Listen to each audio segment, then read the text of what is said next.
吹乒乓，佢係同吹我唔脹有關係嘅，因為乒乓波同其他嘅球類就唔一樣啦。籃球、足球都係可以泵起嘅，但係乒乓波呢就唔得啦。咁所以呢，就係你吹我唔脹啊，你奈我唔何咁嘅意思啦。下一個。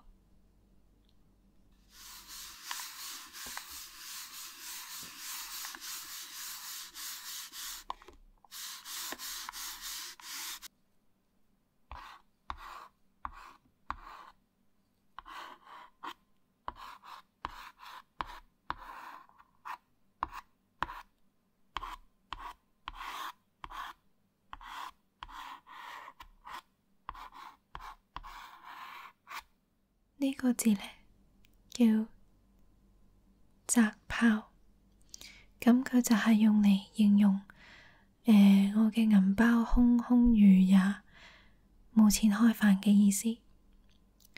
咁到底點解會同炮仗扯上關係呢？就係原來香港同澳門早年呢都有唔少嘅炮仗廠嘅，而整炮仗呢，最初係要用紙去捲成一個空殼，然後再將一個個空殼擲成六角形，成個工序呢就叫做擲炮啦。咁因為呢，喺放火藥之前呢，擲炮嗰陣呢，炮仗入面係真係乜嘢都冇啊，所以後來呢就被理解成為要捱餓啦，冇錢開飯，銀包空晒咁解。但係我仲有聽過一個說法呢，個擲呢其實係要擲緊個褲頭。係啦，下一個。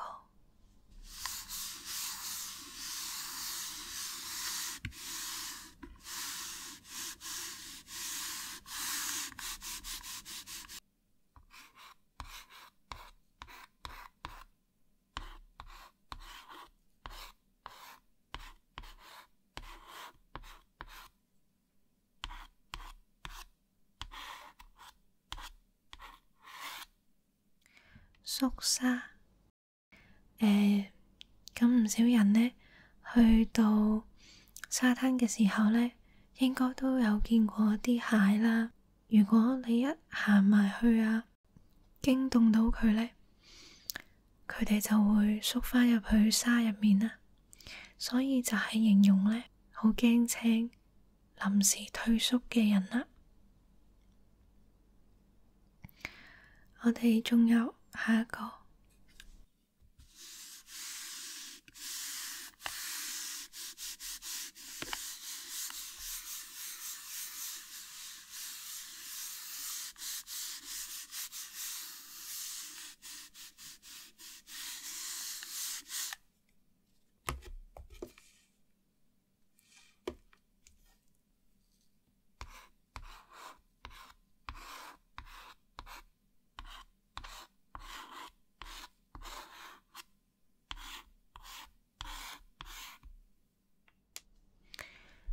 蛇王，蛇王呢，顧名思義係同蛇有關嘅。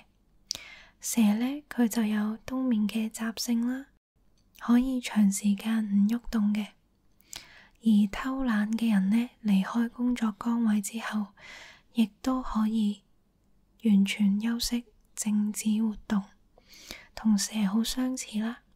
所以呢，我哋就叫佢做大懶蛇或者蛇王，嚟去話一啲人呢，返工嘅時候呢，就去吞撲啊！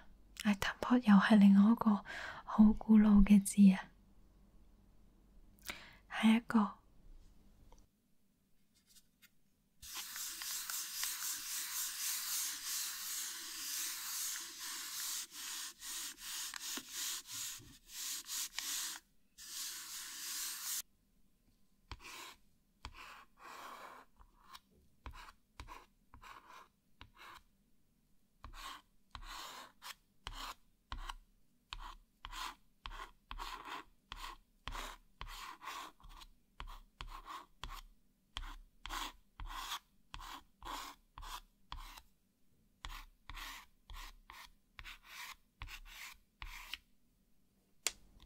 高床板。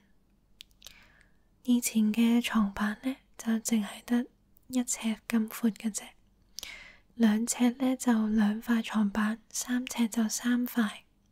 床板呢就可以棟高嘅，咁佢就係用嚟形容今晚唔使瞓覺咯，不眠不休，就同攝高枕頭呢有啲似，不過呢，攝高枕頭就輕微少少啦，始終唔係成塊床棟高咗啊嘛。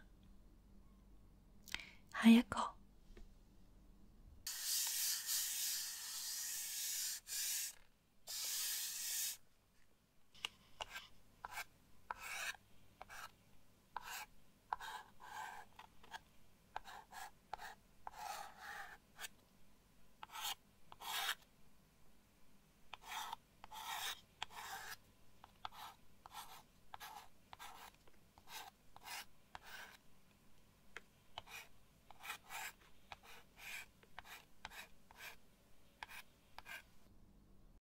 炮仗頸。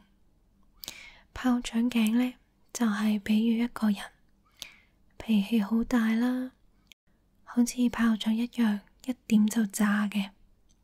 咁因為炮仗呢係紅色嘅，而且一點就會爆啦，就形容脾氣暴躁嘅人，每次鬧交呢都面紅耳赤，就用炮仗頸去形容一個人呢，好容易因為一啲事情就激嬲嘅。下一個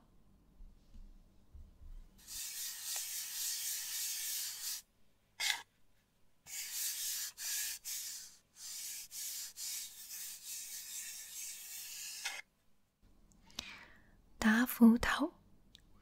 打斧頭嘅意思呢，就係比喻買嘢或者人哋代人哋做嘢嘅時候，從中貪取小便宜嘅。咁佢嘅由來就係呢，以前嘅木匠用嘅斧頭呢，係需要好好嘅鋼去打造，先至可以保持長久鋒利嘅。因此呢，木匠經常性要自己去尋覓一啲好嘅鋼啦，就攞去畀鐵匠去打斧頭嘅。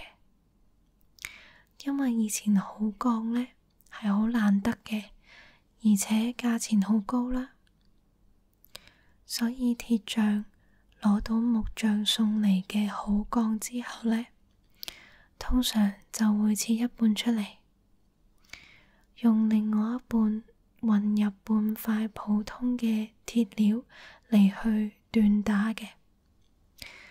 只要保證好嘅鋼嘅嗰個部分呢，係打喺斧口嘅嗰一邊，咁就冇人睇得出嚟啦。咁樣嘅鐵匠就等同於用半塊普通嘅鐵料換咗半塊好嘅鋼，佔咗便宜。所以我哋就用打斧頭嚟去形容一啲人買嘢或者做嘢嘅時候呢，從中貪取小便宜啦。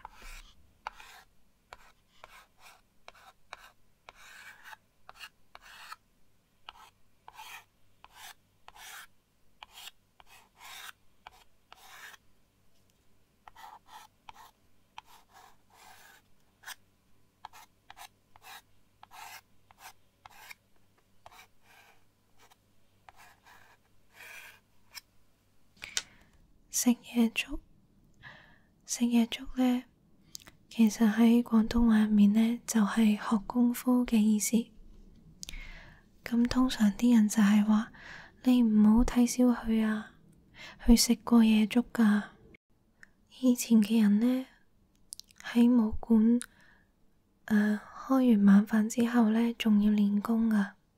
咁每晚師母呢，都會準備一煲粥同埋點心，畀師傅同埋徒弟練完功之後呢，可以食宵夜。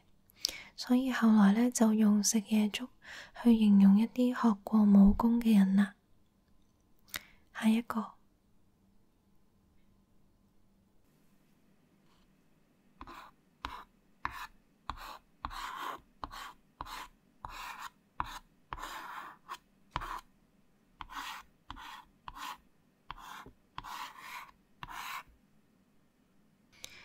混吉，我諗個個都會知道混吉係咩啩，應該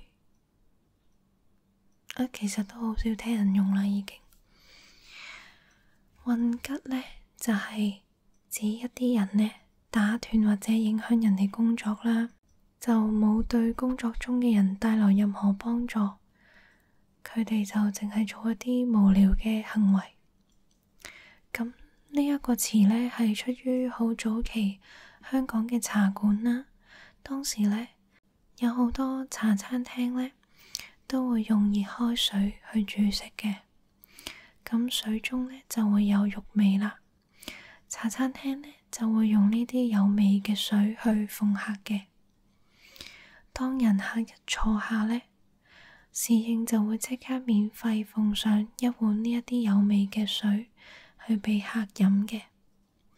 但係由於當時呢，有好多香港人三餐不繼，咁為求填飽個肚呢，呢啲人都會去茶餐廳嗰度冒充客人啦。咁當侍應奉上呢啲有味嘅水嘅時候呢，就可以一飲而盡。咁遲啲趁個侍應唔喺度嘅時候，就即刻離開。咁呢就可以撈一啖有味嘅水嚟飲啦。混就係撈一啖，吉即係其實入面係吉嘅，咩都冇嘅，淨係有肉味嘅水咁解啦。下一個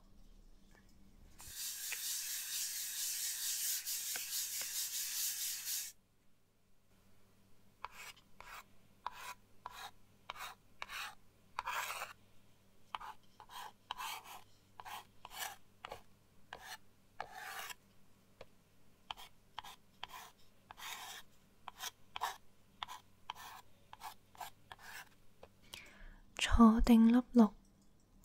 坐定粒六嘅意思呢，即係有贏冇輸，一定會成功。因為以前嘅生活呢，好簡單，娛樂唔多，一般人呢都係用賭為樂嘅。其中呢，骰仔就係賭博常用嘅工具啦。咁骰仔個六面，如果你擲到六嘅話呢，因為六係最大啊嘛，咁就贏硬啦。所以呢，我哋就話今次坐定粒六啊，即係有贏冇輸。好，今次嘅老餅潮語呢，就嚟到呢一度啦。